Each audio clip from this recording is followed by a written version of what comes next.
Yash, great name, says, hey Yashu, thoughts on Cathie Wood? Her funds are down crazy in the last 2 years.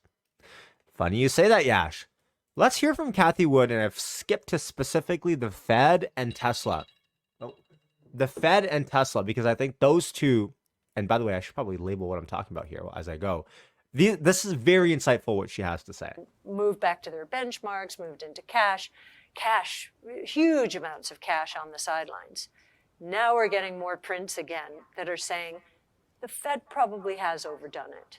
And you just listen to quarterly company calls, and you'll listen to these management teams, and we have lots of callbacks with managements, and they say, why are you the only one seeing recession? Why can't the Fed see this? This is what we're going through.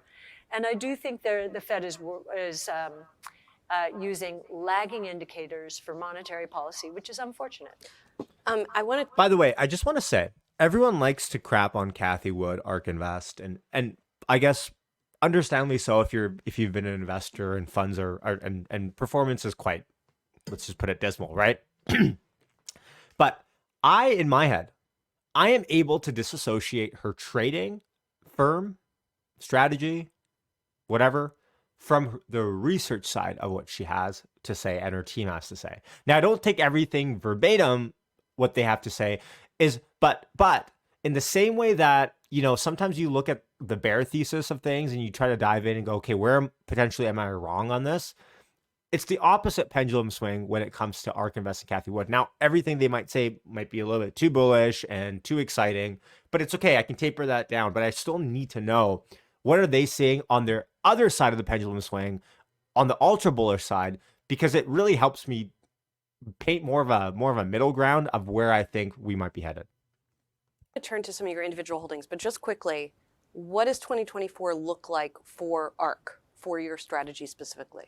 I think we paid our dues during 21 and 22. We were down in 21 when the market hit all-time highs, just on the expectation of rates going up.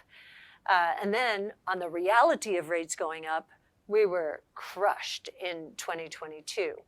The market has discounted what the Fed has done. I don't think the Fed's going any further. You heard it there. She says that she doesn't think the Fed is going any further. Market can feel comfortable that that is indeed the case. We don't have to have rates even come down. We think they will, but we think that certainly our strategy has discounted the worst. I don't think value stocks have discounted the worst of the cyclical part of the recession. We tend to be recession resistant. The last leg here is going to be consumption. And we'll see how the holidays fare, how deal-driven consumers are. We think they're really deal-driven. Yeah, we're starting. I gotta say, I think this is one of the few holiday seasons that we're gonna see very weak demand. I don't know if this is just my bearishness speaking out a little bit, but I do not think, and let me know in the comments, it seems like to me there's this level of apathy when it comes to deals this holiday season where people are just like, yeah, I mean, like, prices have been so high, now you're bringing them down by 10%. I'm supposed to think it's this massive deal. I don't think so. So I think this holiday season and this Black Friday that's coming up, Black Friday always kind of drives me nuts, to be quite honest, because as a Canadian, we don't have Black Friday up here technically, but because America does it, we've all started to do it in the last 4 or 5 years. It makes no sense. But let me know in the comments. Do you guys agree? This holiday season, I don't think demand will be as high. I think it might actually surprise on the downside. Just looking at the economic metrics, households are way higher in credit on general. And here's the problem is that I don't think retailers have understood the fact that they need to bring down prices, bring down prices with not just disinflation, but deflation for them to meet demand at where it needs to be. Xander, I hope I fixed the audio a little bit there. I turned off my mic during the thing. Hey, Eric, how's it going, man? Good to see you in here. Martin, I'll start your questions for the next one, and I'll read off some. Oh, I got to catch up with the chat in a second here. But let's get into Tesla and Cathie Wood and what she has to think about that. Okay, I want to turn to some individual stocks. Okay. I wouldn't call it a lightning round, but I want to dig into a couple things. When we're talking about consumption, when we're talking about concerns, you would think it's going to affect one of your top holdings, and that is Tesla. And we've been hearing some commentary from the company that is not that positive. It's fallen to third in your portfolio. Is that why? So what we did earlier this year, it was especially in July, summer months, we looked at Tesla up 150%, and many of our multi-omics names in the life science space, they were negative for the year. And this is portfolio management kind of 101. Huge profits there, losses here. Let's do some rebalancing. And so we did that, but we did not sell after their quarter. And we did hear Elon loudly and clearly, and we had been anticipating it. Consumer demand is weak. All that Tesla's price cuts have done is offset the interest rate hit. So really, the monthly payments haven't gone anywhere. Tesla will continue to cut prices because it can. Its technology costs are falling, and it's profitable. You'll notice that the GM and Ford have basically pulled back on their EV strategy and said, we can't do this unless it's profitable. Well, this is chicken and the egg. It can't be profitable for them, just like it wasn't for Tesla, until they scale. So if they're not going to scale, they won't be profitable. Meanwhile, we do think the consumer preference shift towards electric vehicles is in full force. And there will be demand destruction on the internal combustion engine side of the business.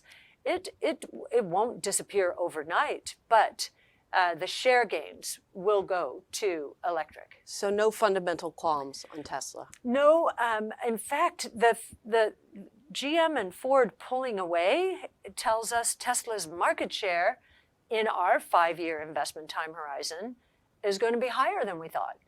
So absolutely not. Have we bought any back?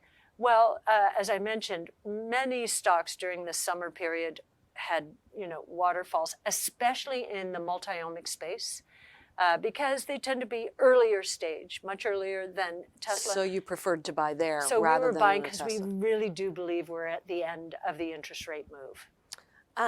There's one more stock I want to ask you about, but it's not one that you own. You can probably guess, maybe. NVIDIA.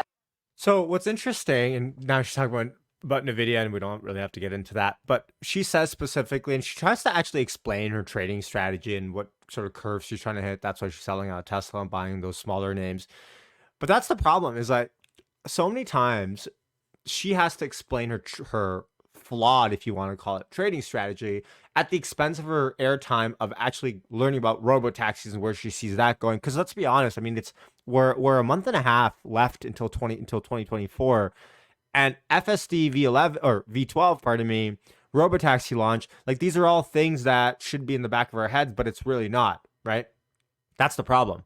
Can we hear about some sort of robotaxi plan, or some, like, Waymo and Cruise have shut down? Like, can we hear about how we're going to start launching robotaxis maybe in the next 2 years, 3 years? But not hearing about that so close to the end of the year, with that being the slated goal, I mean, is not great. But I guess we'll see. Elon, I remember last week someone said, yeah, Elon already told us it's going to be 2 weeks until V12 comes up. I mean, I won't hold my breath whenever Elon says 2 weeks on anything, but I guess we'll find out. I start some stuff here. Jay says, consumers are holding up well and fully employed. Not sure why you feel the way you do. Yeah, sure. This is about my comment about, I think holiday season will be a little bit weaker. I don't think it's actually, so you don't actually need the consequence to happen. You just need the expectation of something happening for demand to weaken. And I think the expectation across the board is that fees are going up everywhere. Costs are going up. Interests are already high, of course. So if you're renewing, auto loan, whatever it might be, costs are just high and going higher. That the expectation of that is going to bring back demand this holiday season. I guess we'll see. I just don't think we're going to have a gangbusters quarter 4. That's all.